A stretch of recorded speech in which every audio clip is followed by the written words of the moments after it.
ei taha küll selle pausi taha pugeda mitte kuidagi, aga me ei olnud, see on selle hooaja suur probleem, ma ütleks, et kas me siis ei ole taas mänguks valmis või ma täpselt ei saa aru, et mille taga see peitub, et me mängu alguses kohe andsime jälle vastasele initsiatiivi, muidugi tuleb vastast tunnustada ka, viskasid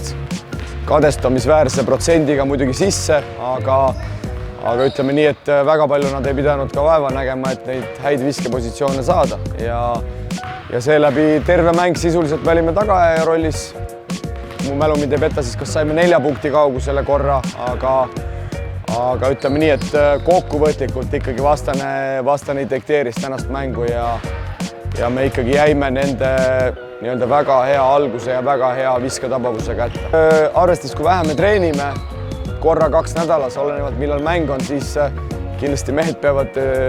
suutma needki vähesed korrad kohal käia, et kui me ikkagi tuleme trenni ja meil ei ole 10 meest koos, siis on väga raske siit ka mingit sammu edasi näha. Et iga mees, kaasa arvatud treener, peavad tahtma, peab olema seda sisemist motivatsiooni järelikult rohkem, et midagi pole öelda, lõpus oli selgelt näha, et ka vastane füüsiliselt oli meist parem, et me ikkagi rünnak jäi täielikult seisma ja ei jäänud seisma mitte sellepärast, et meie mehed ei oska mängida, vaid sellepärast, et meie mehed ei jaksanud lihtsalt enam mängida. Eks meil oli rotatsioon lühike, aga samas vastane oli ka siin 8 mehega, et tuleb rohkem trenni teha, iseseisvalt ka vaeva näha ja siis peaksid küll need asjad, ma usun, minema ikkagi rohkem ülesmäge.